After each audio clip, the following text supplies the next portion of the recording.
यह है शापित हवेली की कहानी। एक ऐसी कहानी जो 4 दोस्तों की जिंदगी को हमेशा के लिए बदल देती है। कहानी शुरू होती है 4 दोस्तों से, राहुल, नेहा, साक्षी और कबीर। 4 अच्छे दोस्त जो सिर्फ एक मजेदार वीकेंड ट्रिप प्लान कर रहे थे। उन्होंने सुना था एक पुरानी हवेली के बारे में, एक ऐसी जगह जहां कोई नहीं जाता था। शहर से दूर जंगल के बीच में स्थित यह हवेली सालों से खाली पड़ी थी। स्थानीय लोग कहते थे कि वहां भूत प्रेत रहते हैं, लेकिन इन 4 दोस्तों को लगा यह सिर्फ अंधविश्वास है। उनको लगा यह एक रोमांचक एडवेंचर होगा। कुछ फोटोज लेंगे, कुछ मेमोरीज बनाएंगे और वापस आ जाएंगे। लेकिन कुछ जगहें होती हैं जो अपने मेहमानों को कभी जाने नहीं देती। कुछ जगहें जो सिर्फ रोमांच नहीं बल्कि डरावनी सच्चाइयां लेकर आती हैं। यही हवेली भी उन्हीं जगहों में से एक थी। एपिसोड 1 में हमने देखा कि कैसे 4 दोस्त उस हवेली में पहुंचे। पहली रात हवेली में सब कुछ सामान्य लगा। दोस्त हंस मजाक कर रहे थे, फोटोज ले रहे थे और पुराने कमरों को एक्सप्लोर कर रहे थे।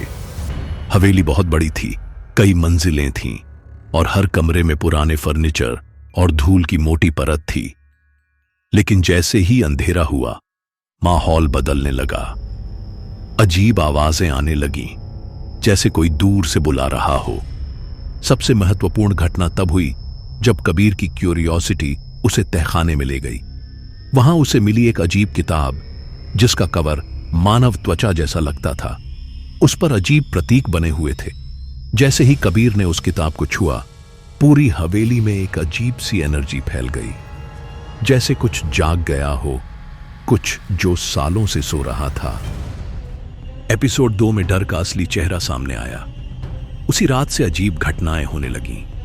एक छोटी बच्ची का प्रेत गलियारों में भटकता रहता था। वो कभी दिखती थी, कभी गायब हो जाती थी। कभी कभी उसकी हंसी सुनाई देती थी, कभी रोने की आवाज। दीवारों से खुरचने की आवाज आती थी और हवा में एक अजीब सी ठंडक महसूस होती थी। हवेली की असली शक्ति अब दिखने लगी थी। आत्माओं का कहर बढ़ता जा रहा था। दोस्तों पर कब्जा होने लगा। उनके सपनों में, उनके डर में हवेली की आत्माएं घुसने लगी। हर कोई अलग तरह से प्रभावित हो रहा था। राहुल को अजीब सपने आते थे। नेहा को लगता था कि कोई हमेशा उसका पीछा कर रहा है। साक्षी को अजीब आवाजें सुनाई देती थीं और कबीर को लगता था कि वो किताब उसे कुछ करने के लिए मजबूर कर रही है। तीसरे एपिसोड में हालात और भी बिगड़ गए। हवेली अब अपना असली रूप दिखाने लगी थी। दीवारों से खून टपकता था, आत्माएं साफ दिखाई देती थीं और सबसे डरावनी बात यह थी कि हवेली से बाहर निकलने का कोई रास्ता नहीं मिल रहा था। जब भी वे मेन गेट की तरफ जाते, वे किसी तरह वापस हवेली के अंदर ही पहुंच जाते थे। और फिर आया वो दिल दहलाने वाला पल जब कबीर को एहसास हुआ कि बाहर निकलने का सिर्फ एक ही रास्ता है।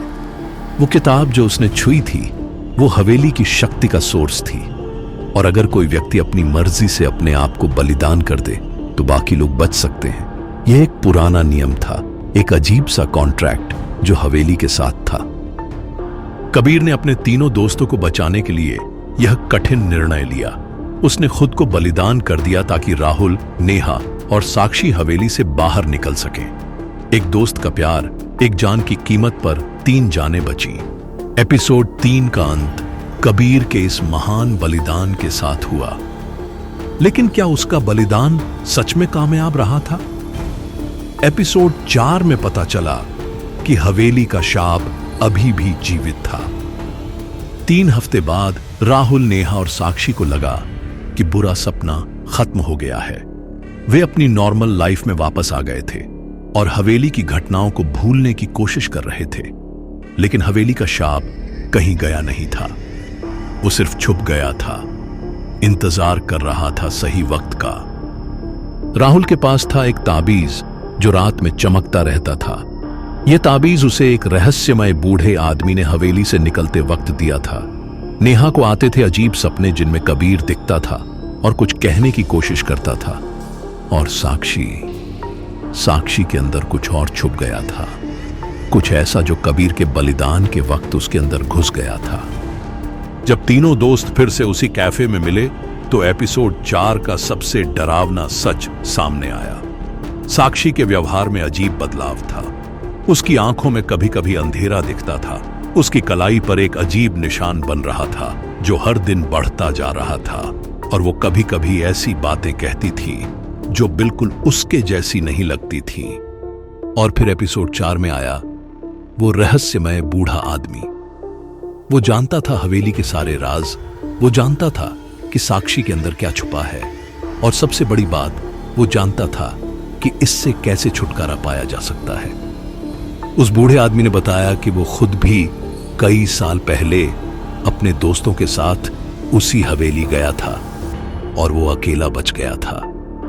तब से वो इस शाप को तोड़ने की कोशिश कर रहा था। एपिसोड 4 का क्लाइमैक्स तब आया जब बूढ़े आदमी ने बताया कि साक्षी को बचाने के लिए उन्हें वापस जाना होगा, उसी हवेली के खंडहरों में, वहां जहां सब कुछ शुरू हुआ था, वहां जहां कबीर ने अपनी जान दी थी। एपिसोड 4 का अंत एक कंटेनमेंट रिचुअल के साथ हुआ। उस अंधेरी रात में हवेली के खंडहरों में बूढ़े आदमी ने एक प्राचीन अनुष्ठान किया।